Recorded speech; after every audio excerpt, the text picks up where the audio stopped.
I did.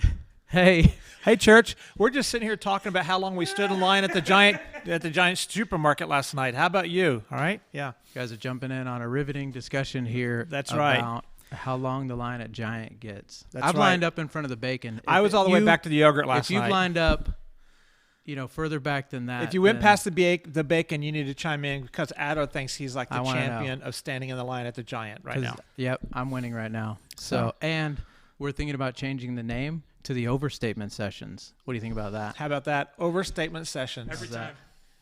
time. Yeah. All right. All right. This is going to be a real professional one tonight, I can tell. Yeah. So, all right. So, hey, welcome. Thanks for joining us. I see a bunch of people are getting in right now. Tara Nichols is watching. Hey, how are you? And watching all the way from Indiana, so that's cool.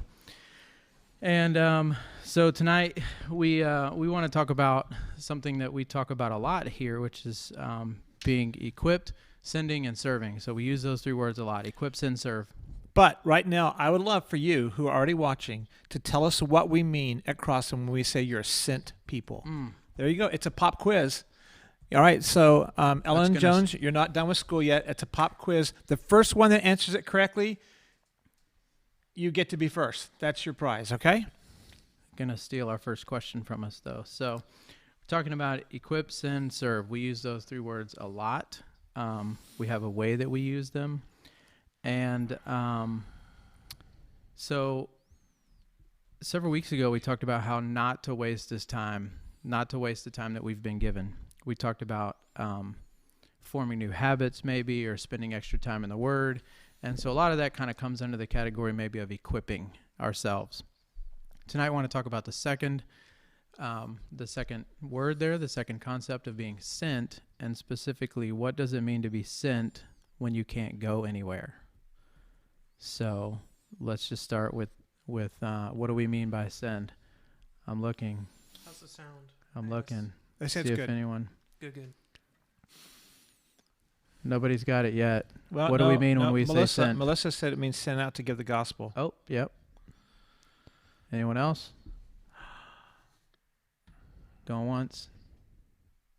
Got to type fast. All right, let's talk about it. What do we mean when we say that we want to send people?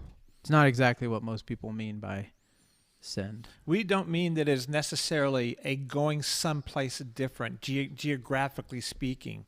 We teach that being sent is being sent relationally. We talk about that you're sent to the people that are in your life. So being sent means that you've been sent to the people that you are naturally already connected with. So it's your people that you live next door to, the people on the bleachers at the track meet or the baseball game. Well, we don't do those kinds of things anymore. But the people you used to sit on the bleachers with, those people, the people in the workplace, your barber, if you don't get to go to that person anymore either, but all those kind of natural relationships that are already naturally in your life that were sent to those people. That's how we mean it when we talk about that we're sent. Yep, it's more of a state of mind. Or a lifestyle. Has more to do with a lifestyle than it does location. So it doesn't. You don't have to be going overseas. You don't have to be going to another country. You don't have to go to another state. You are going to your neighbors. You're going to your coworkers. You're going parents. You're going to your kids. I mean, you can be sent within your own house. Wow. Even in be some sent to cases your own it family. is. So that's what we mean by being sent. It's more of it's more of a state of mind, and it comes from this language that we read in the New Testament. Especially, there's a couple places in Matthew 10, Matthew 28, where Matthew 10, Jesus talks about sending us out as sheep among wolves. So there's a language of him sending us, and then Matthew 28 too, when the Great Commission, obviously, go therefore and make disciples and baptize and teach, and so that he's telling us to go, and that doesn't have to mean going away, someplace far away. It can be going to family members who don't know the Lord. It could be going to anyone, the people in your life. That's who you go to. So that's who you've been sent to. Yeah.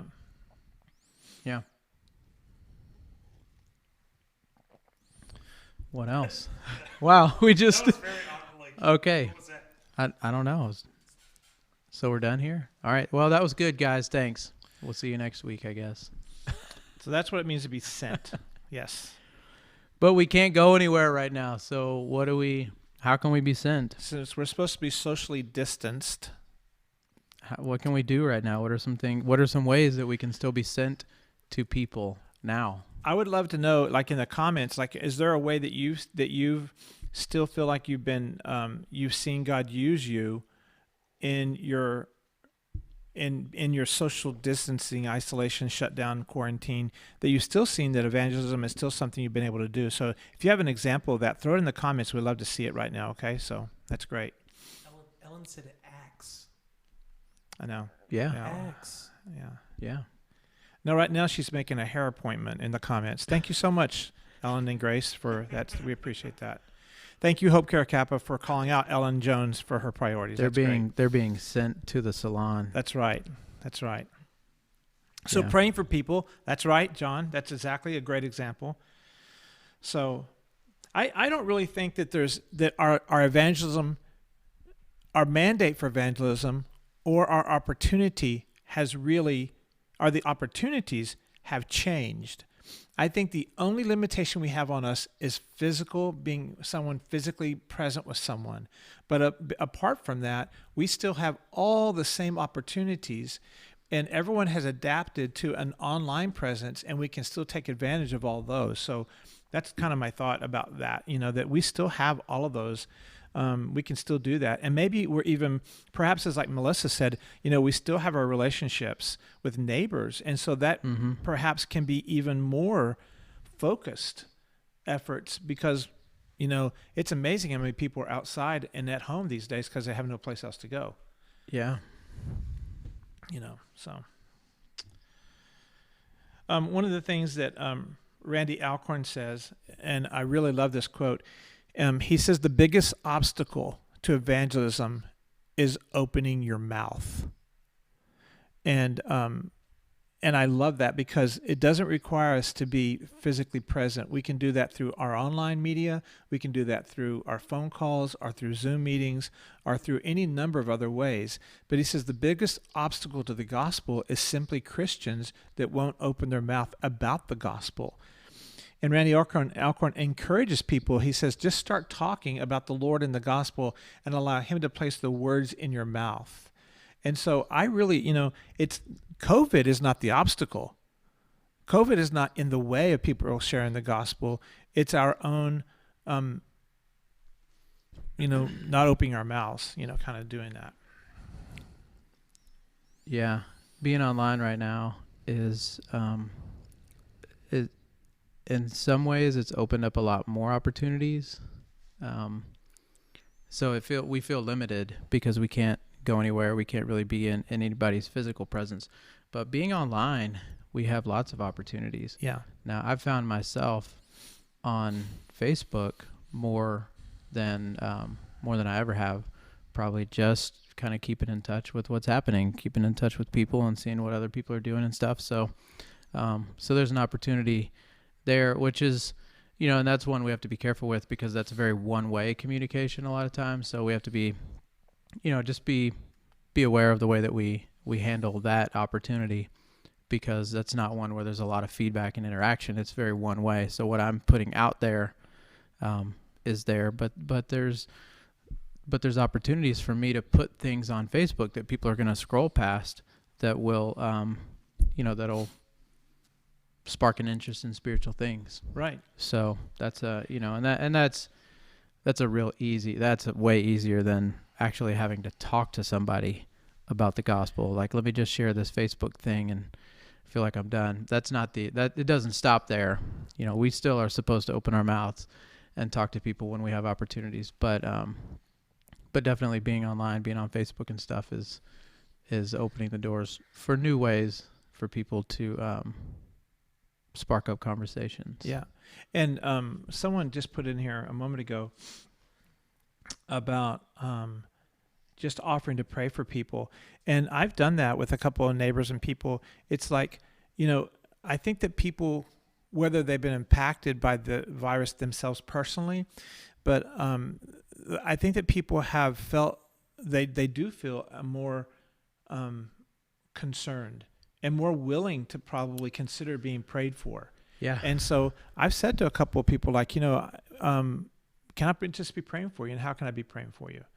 And just opening up those kind of conversations like that, or opening up those, as different evangelist people call them the breadcrumbs, are leaving something for them to think about, that someone is concerned for them in that way and would want to pray for them, And then I agree with Jerry Wrights as well. That good old fashioned card with the snail mail, that's still a good option. Never, held us back there. I'm trying to post something in the comments here. It was a thing that someone developed I found online, but I don't think it's going to post correctly, but I'll put it out there and see. Nah, it just came up as a link. Never mind that.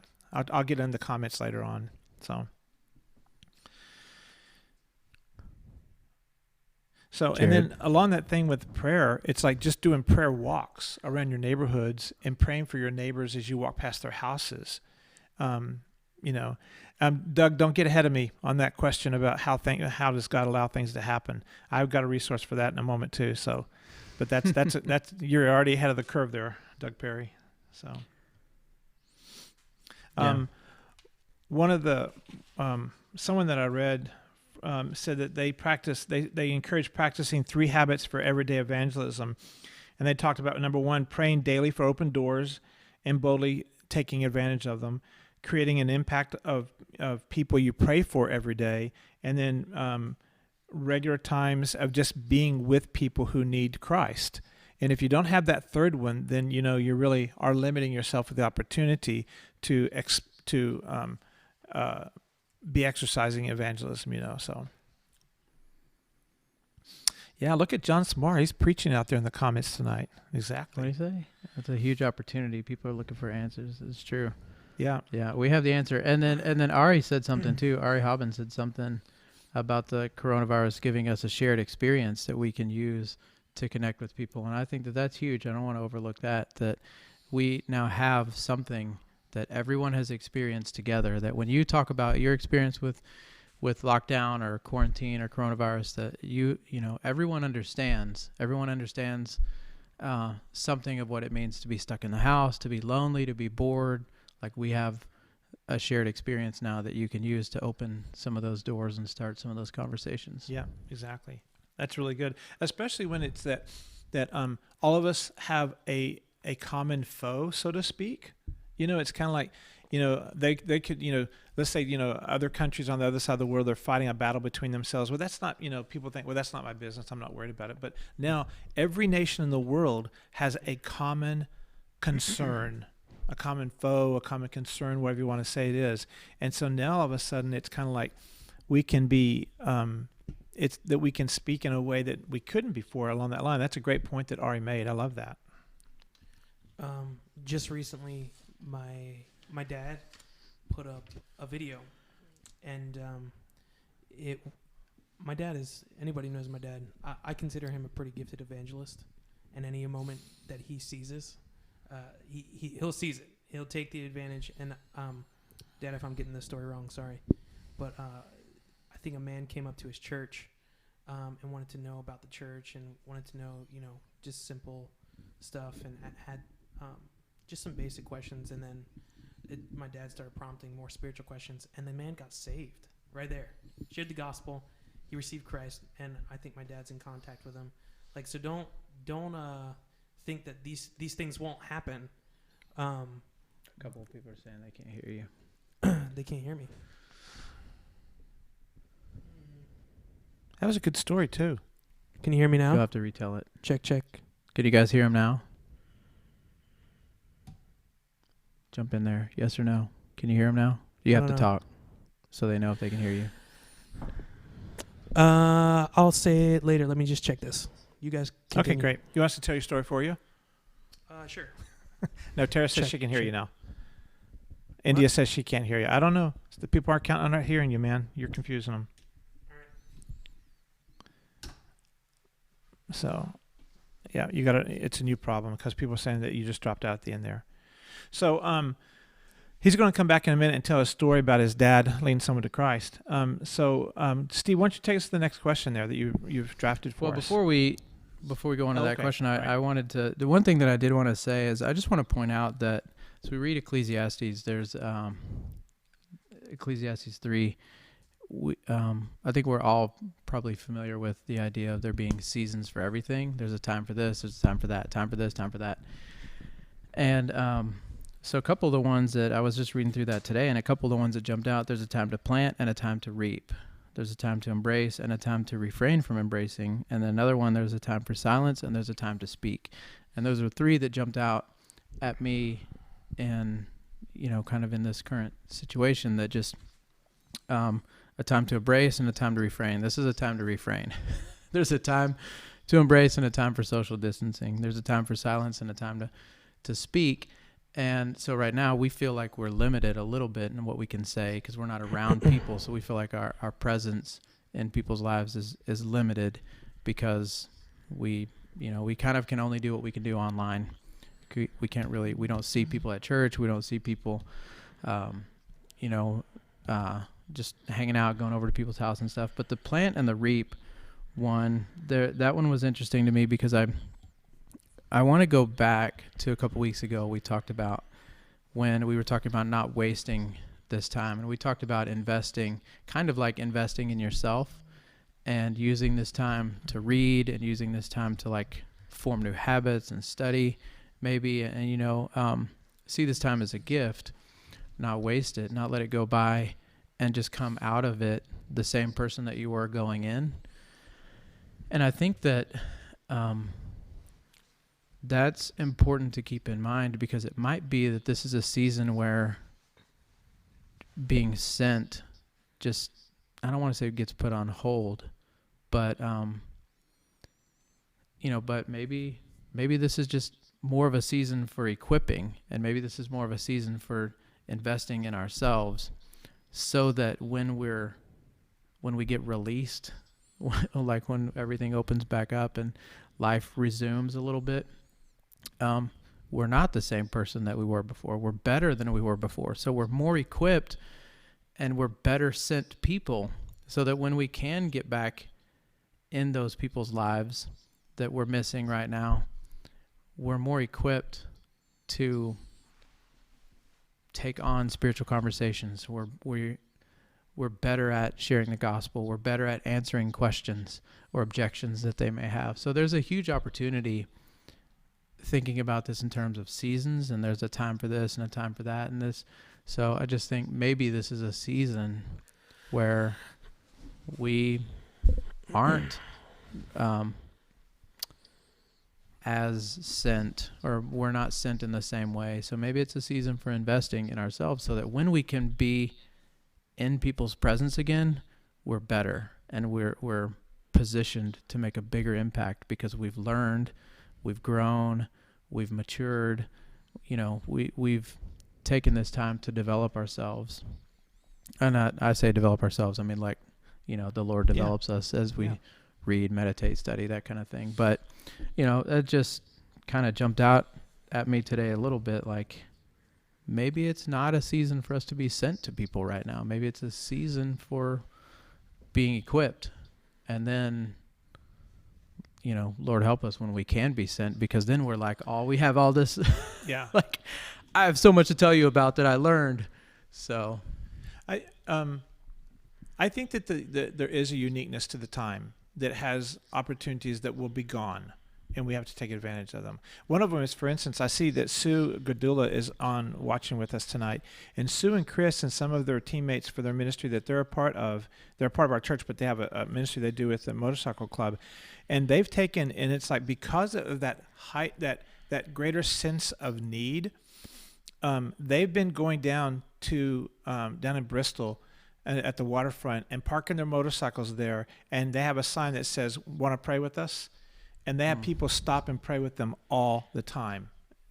And, and so that's something that I don't know if it would have been as prevalent, or maybe that people would have stopped and done that on March the 9th. No. But after March the 12th, I think they will. And I think that later on this year, they'll stop again because they won't feel as fearful or as concerned, you know.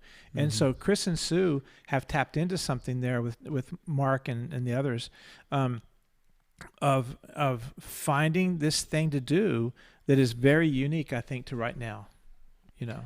Yeah. You I know? think that you're right.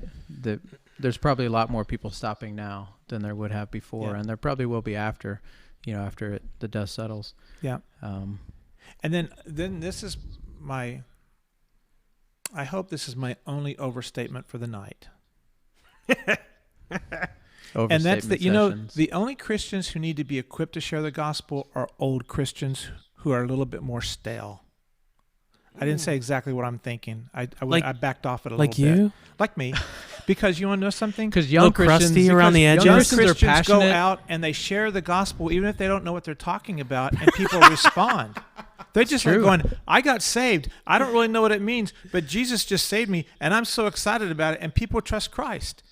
And it's old Christians who feel like they have to be equipped to share the gospel, Yeah, that's true. you know? That's unfortunate, but it's true. So there we go. That one wasn't too bad. Good. I don't think that's an overstatement. Good. Nah. We've think- had worse. Yeah, my thing's working now. Good. I can hear myself at Good. least. So, I was saying, out of that statement, I was talking about my dad yeah. and talking I about know that story, opportunities. And my dad, I said, I think he's a very gifted evangelist. Because he's And- not a new believer, but he kind of acts like one. He Like what you're does. talking That's about all He the does. time. He's like He's always like, in the store, in some place, buying something. Anytime that someone comes up and talks to him about anything, he will twist it and turn it to a dialogue about Jesus. And so that kind of thing kind of happened. And a man came up to his church recently. I think it was church. Again, Dad, just correct me if I'm wrong. But just open and dialogue, and opportunity arose where spiritual conversations started to happen. And out of that, the man got saved. And I think my dad's still in contact with him. And so just a new relationship that would have never happened outside of this craziness. Mm-hmm. That he just took the opportunity to talk to somebody. And so if you're home and you're thinking, oh, well, that would never happen, it does. It happens all the time. We just have to be willing to walk into those opportunities and those open doors that Christ, he just opens and says, all right, here's an opportunity to share about the true reality of eternity. Yeah. Yeah. That's great. Good story. Good model, your dad. I like that guy. I like him too. He's a good dude. So, should we treat this sending any differently given the modified nature of our interactions? Yes. How? Oh, yes. I agree. Go ahead. Yeah? Me? Speak, Puerto Rican one. In other words, right now, while we're It always comes down to that. Yeah. In other words, Anybody else, they'd get upset. But I love you, and you know it. yeah. And you love me. So what was your question? I don't know. It just got I know- super awkward. I know what you're gonna say, and I want you to say it. All right. So I think it definitely does. One of the things that I think many Christians, I'm not going to make an overstatement. I'm gonna, we have Do to it. say that now. Do it. I'm not going to, Do it. but I'm going to qualify it. There are a lot of Christians who are doing it right, but so I'm talking to believers who are watching this, brothers and sisters. Seriously, do not fall into the trap of being disparaging to another brother and sister because they have a different political opinion than you, Or a virus opinion. or a virus opinion, because that is divisive and it's hurtful. It's hurtful to the church. No matter where you fall, it doesn't matter. The world doesn't need more noise about your specific political opinion or a virus opinion about staying inside or wearing masks or not wearing masks or whatever. What we need to do, instead of finding false hope and safety in the physical nature of things.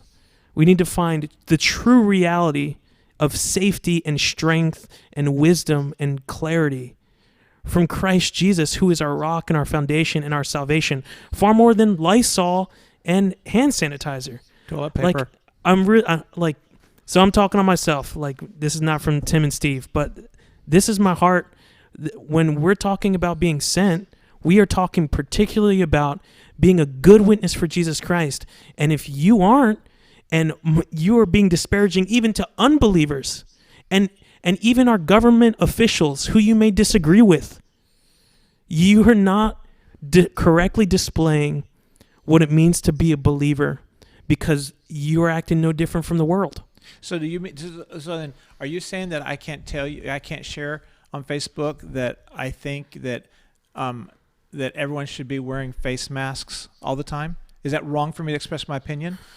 I think it's a good question. I think Steve is really. Oh my gosh. Well, No, we're good. Nope. Okay. Keep preaching.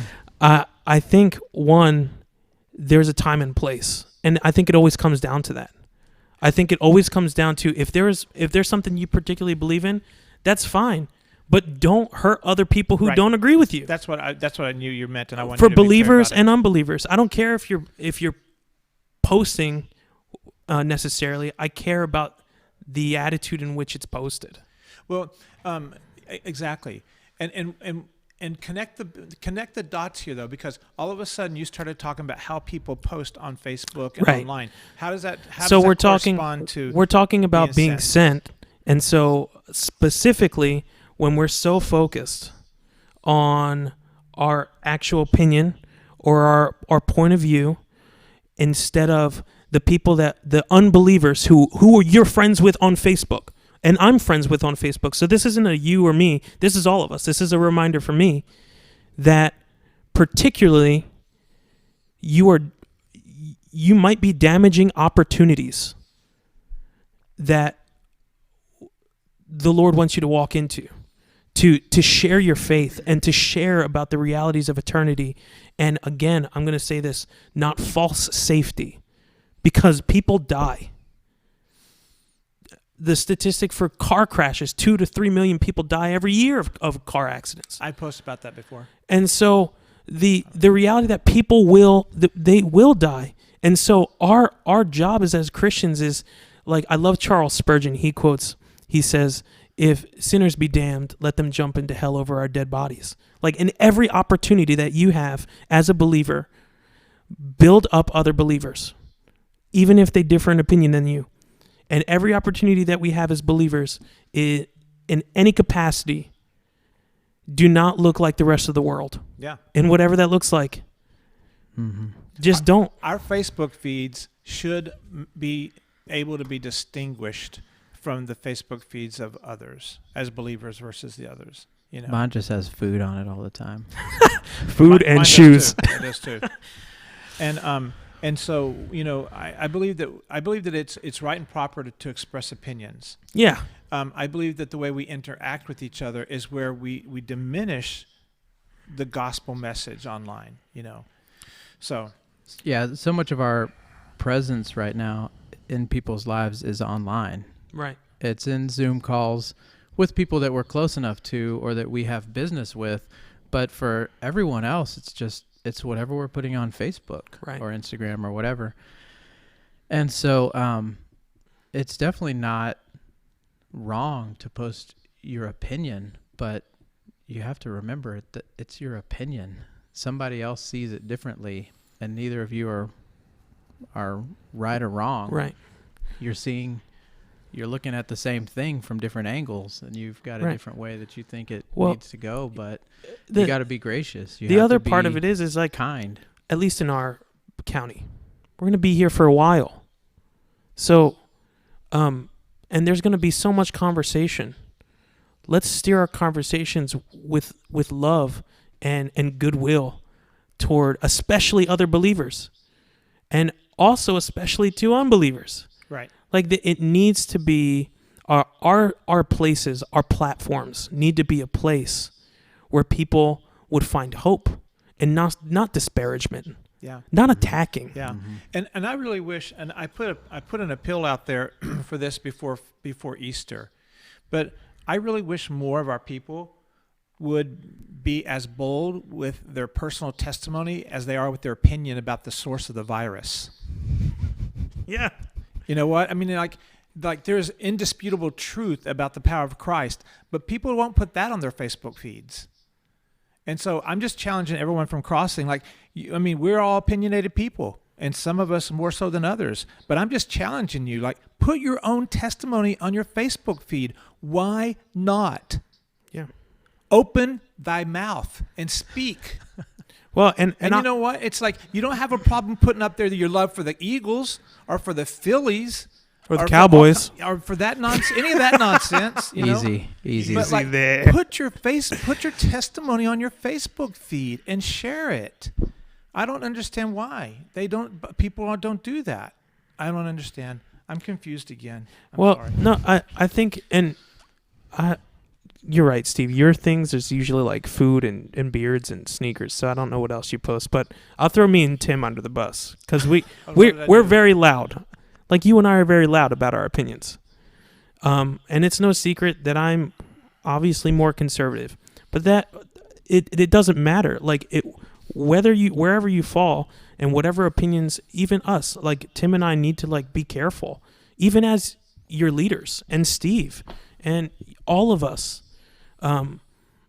in walking in the truth and in love and speaking those things, in that order, truth and love, that would be profitable and that would create an atmosphere of humility and that would create an atmosphere of, I don't know the word, like just an atmosphere of safety. Yeah.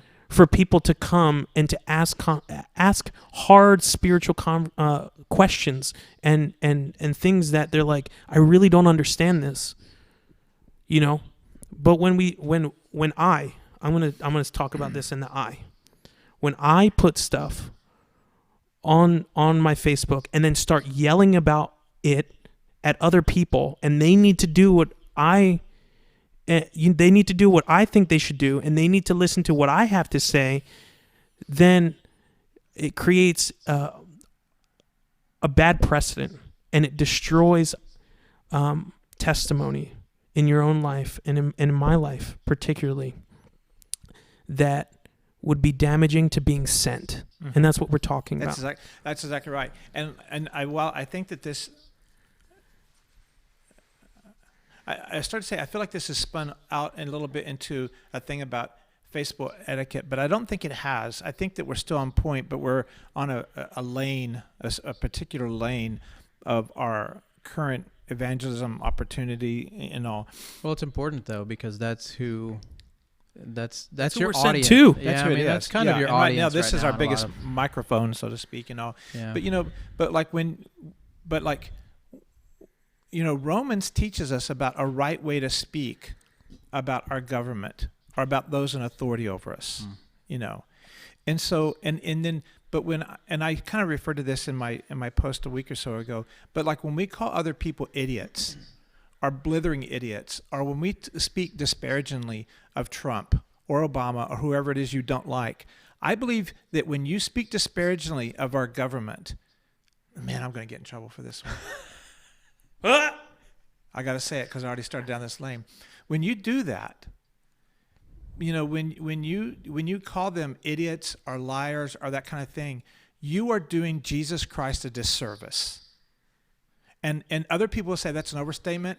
Then you can talk to me about it because I don't think so. Well, I don't think so, because he puts those people in power.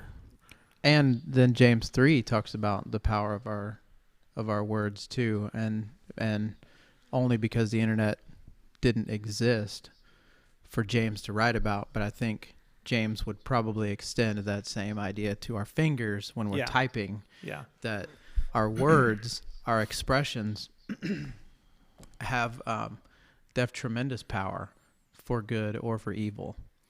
I mean, just the analogies he uses alone begin to give us a picture that, forest fires. Think about all the like wildfires Yeah. in California or Australia or wherever. That fire, those Australian wildfires back in January or February, that started somewhere as a spark or a small flame. A whole ship can be destroyed, can be taken off track depending on which way the rudder's facing. So the tongue and I think when we're online, by extension, our fingers they are small instruments, but they have tremendous power and tremendous capacity for good or evil, Right. depending on which way we And take the life and conversation. death. Yeah, and I posted something about 10 days ago, which kind of got me thinking about it. And I just had to take it down because I knew I'd gone down the wrong path, and I knew nothing good was going to come of it, So anyway, so I just think that it's not only in what we say about Jesus, it's the way we talk about other things that is as much a part of our message as it is the gospel message. Yeah. Because those words reflect the Lord, and it reflects what other people think about the Lord. Mm-hmm. As his ambassadors, we are supposed to be speaking on his behalf. Yes, that's the word And I was so- just going to use. I was going to say we're his ambassadors. Right. We speak for him. Right. Talking about other image bearers of Christ. Unbelievers or believers. Even non-image bearers. Even if it's a government official that you don't know, we don't know his spiritual status. Well, they were even- still created. Yeah, They were still exactly. created Yeah, I in see what you his mean. image. I see what you mean. Yeah. They're Image not bearers, Christians, yes. but they bear the image of the living God because they were created by him. Yeah. So, Right. Anyway, so do you want to get back onto this, or are we still okay? Great. Okay, We're good. good. Yeah. Good. Keep going. Yeah. It's kind of a side note that we got off on a little bit, but I think it's a good one because so much of our presence right now is online, and that's just the way that it has to be right now. And so I think it's important for us to think about what we say and what we post, and the way that we do it, and the words that we use, and the spirit that those things are written out, and the way other people are going to perceive them, the way other Christians, the way non-Christians will perceive those things. And so I don't think we're off track. I think a part of being sent, you brought up, we'll get away from the online presence, the presence at home, whether you're by yourself or with your family, mothers, fathers, sons, daughters, you're sent to your families, and some of the stuff, particularly because I work with families at church, I talk to students, and they particularly are like, I'm losing my patience. I'm not listening to my parents. I'm fighting with my brother and sister. And I tell them, and then, some of them may be watching now, you got to knock it off. You just have to. Like, you're stuck in the house with them. But one, they're your blood. Two, they're your brothers and sisters in Christ Jesus.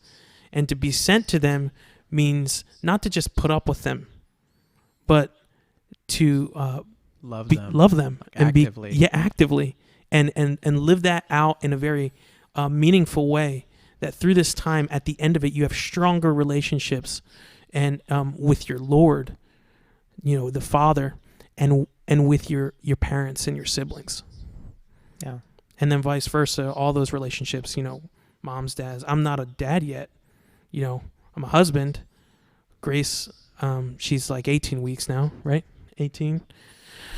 And it's really hard for me to be sent to my wife, and we've been really snappy at each other. And those of you guys who know Grace, she's a firecracker, and her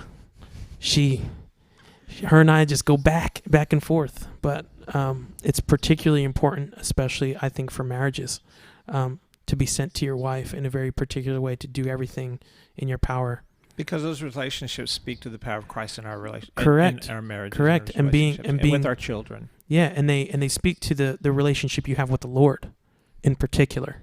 Yeah. How much you actually care about the Lord will display in how much you care about other people. Yeah, yeah.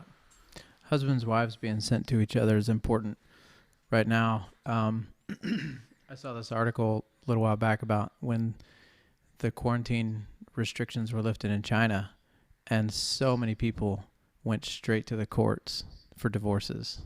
Their divorce rates spiked when their quarantine restrictions were lifted, and so I think it'll be interesting. It'll be really sad, but I think it'll be interesting to see if they do the same here. I won't be surprised if they don't do the same thing here. So hope they better not do that for Christians, Yeah. because you've been sent to your spouse. Yeah. What about singles? So people who are single watching, like, what does it mean to be sent for them particularly? It's still the same. I mean, we've kind of ventured off into relationships right now, Yeah. and relationships within the home. But whether we have several people in our church that are single. There's Bill speaking about it and stuff. Bill said he's already sick of himself. Yeah, I know. Yeah. And so, but they still have relationships outside of their home, and we're called to those relationships. So they're equally called, and stuff. And I say particularly, similar to what Paul writes, if you're single and you're at home, you have such an immense and great opportunity that people like us at this table don't have. Yeah. Which is immense growth in your relationship with the Lord, and growing in the grace and knowledge of Christ through scripture knowledge, through doctrine, through theology, in ways that really are unfathomable to anybody who is married. I don't want to. I just had this thought, but it's different from yours. So can I share my thought, or do you want to stay? Go on for your it. Thought? All right, great. One example that I saw today online that I thought was a great example of loving somebody and being sent to them, and I don't even know if the gospel has even been shared, but Ellen Jones, who's in this feed, featured a merchant in town on her feed today, and the merchant's talking about her business and promoting her business, and I just thought that is such a great thing, because what she's done is, what is most important to that merchant is the livelihood of her business. And Ellen has embraced what's most important to her and made it important to Ellen also. And, Ellen is winning a hearing by loving that person that way, And I've just thought about that. That's a great example. And it's those kind of things that are not overt always. They are ways of building relationships and loving other people in such a way that you win a hearing.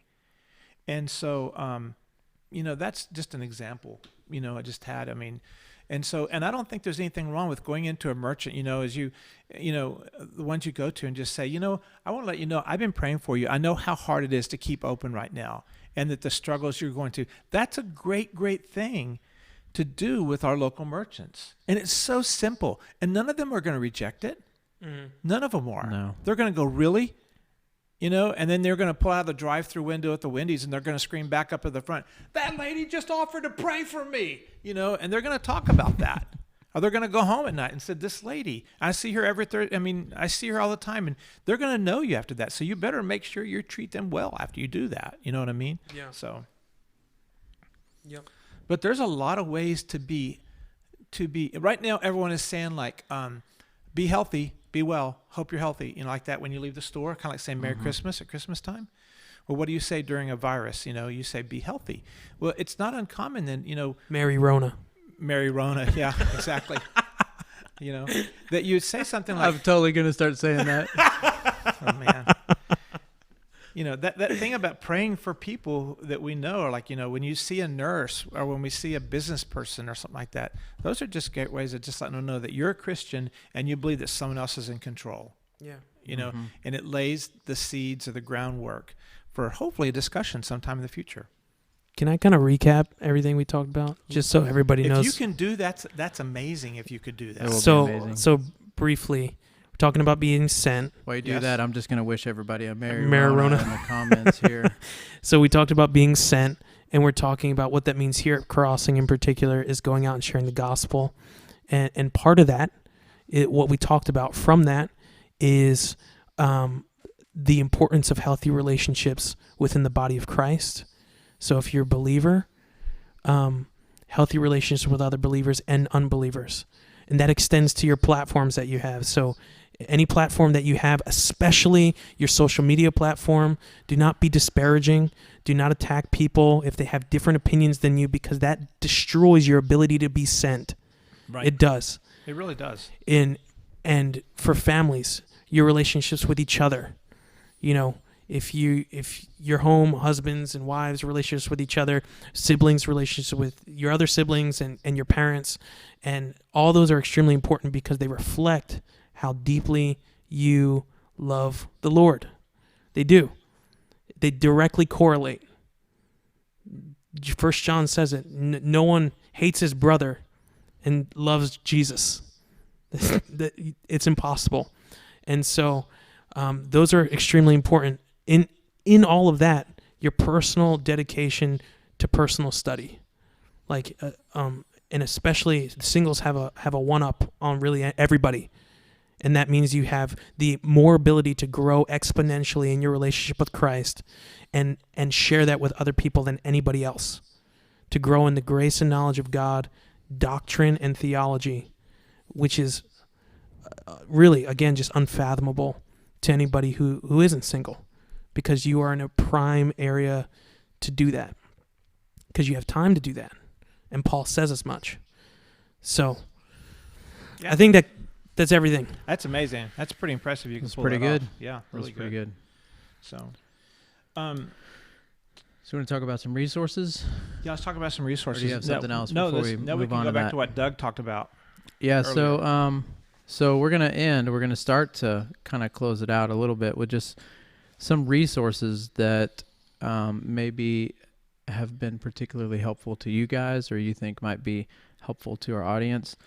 Resources to keep us sharp in how we think about being sent to people, whether that's our interactions with people online, or whether that's just how we interact with our neighbors, maybe family members. What kind of resources would you point us to stay sharp and view our being sent as the place that God has us right now? So I'm posting a couple of things in the comments right now, and one of them is in talking about yeah. There went the discussion right there in the comments.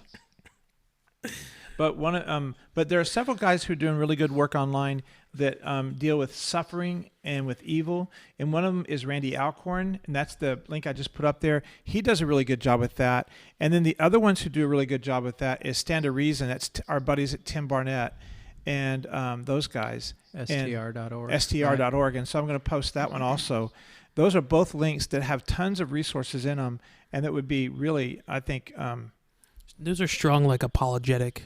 Yeah, but it has to conversational do with pieces. Yeah, and it has to do with that stuff about why does God do this? Yeah.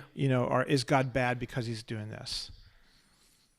And so there's 2 links right there for you, and there's tons of other stuff out there as well. But those are just 2 that have lots of resources on that you can check out, and you'll find to be, I think, lots of good stuff there for you.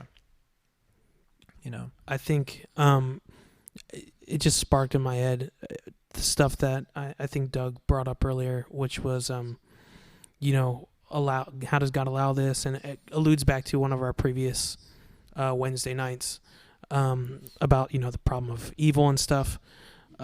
C.S. Lewis, The Problem of Pain. You guys have a chance to read that book. Do it. It's a good resource for anybody working through the problem of evil, and him just systematically just walking through it in his very C.S. Lewis way, and it's just helpful to the believer, and how he deals with the scriptures and the problem of evil is, it's a classic. Yeah. Good.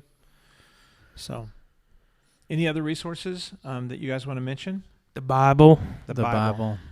Yeah, I actually put that down because I didn't want to load up our answer with blog posts and websites and things like that and overlook that. So I actually said the Sermon on the Mount in particular.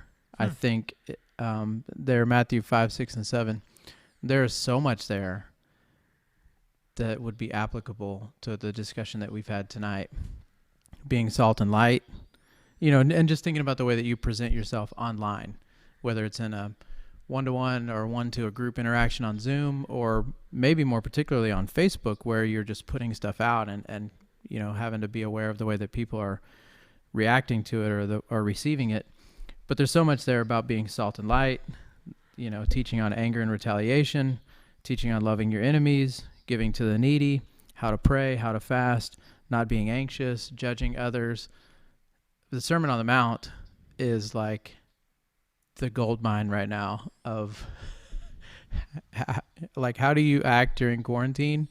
Read this and do this and you'll be fine. Yeah, that's a great suggestion. That's really good. So much in there that's very relevant to our situation. So don't forget about the Bible.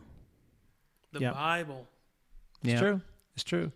And then as far as websites go, the Gospel Coalition too has a lot of articles right now on their their coronavirus related stuff. They have a lot of other stuff too, but and some of it's written for pastors, but there's a lot on there too that's just kind of people. How do you think through these different? They're kind of like what we've done. A lot of them are popular level sort of just daily concern type stuff. How do you think about being sent, or how do you not waste the quarantine, or how do you whatever? They have somebody writing, and so they can say really nicely what we sit around and try to say in exactly in an hour around a table. They say it better. Yeah, but they have a lot of good stuff. They've been really they've been helpful for me to think through some of these different scenarios we've tried to talk about. So yeah, really good. Yeah. I'm going to say this because I'm a musician and I'm the worship leader here. I mean, just good music. And you're like, well, how's that a resource? I totally agree. I've been listening to a lot of 80s music lately, and I've been so blessed. For real. 80s worship? It's been 80s just 80s music in general. Shine, Jesus, shine. Nope. That's 90s, though. Nope. Just 80s. I've been doing Phil Keaggy a lot. Keaggy. Phil Keaggy. The thing is music. I'm a big proponent, again, just filling your homes with music of the Lord, but good music in general that would bring about happy emotions in a time that is unhappy. Like 80s music? Like 80s music for Steve. 80s music. Hey. You don't like 80s music? I love 80s music. Oh, okay. And worship music, I guess. Yeah, I guess. So this is my challenge to our church then. One thing I read is that, and I find myself saying this often, is that I'll pray for you then. And you say that like that's the only thing you can do. That's the best thing you can do. And that's the best thing you can do. Yeah. But I do that though. Yeah. I say that with them. Okay, I can't do anything else. So I can't do anything else. I'll just pray for you. And then I think, wow, that's really dumb. But I say that. I say a lot of dumb things, but that's one of them, And then, so really be praying for people and be praying for those opportunities and be praying for your own obedience in those opportunities. And then I just challenge people, people are on Facebook right now. So then use Facebook and that medium for sharing bits and pieces of your story. Be sent to Facebook. Yeah. And so I'm just challenging more people to share their story on Facebook.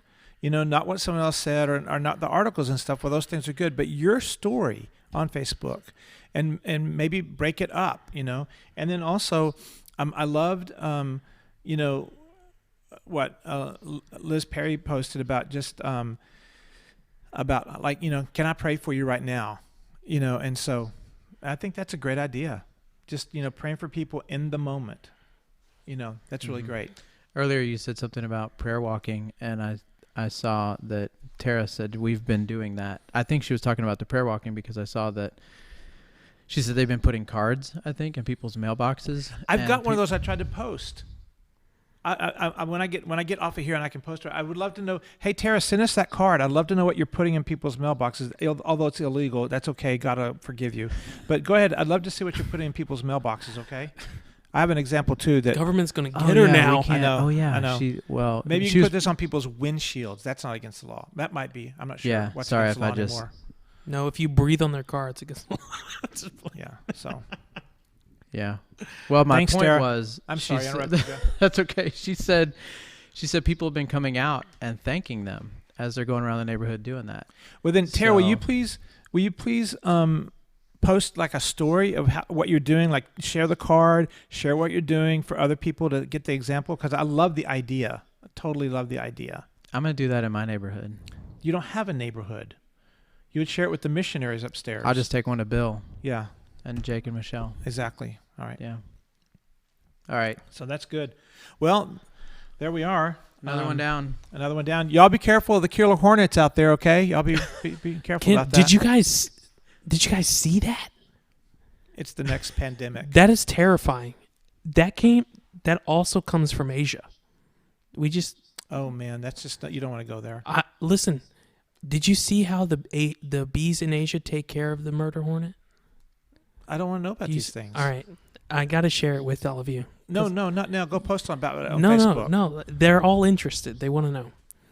Oh, Do they though? they don't want to know this.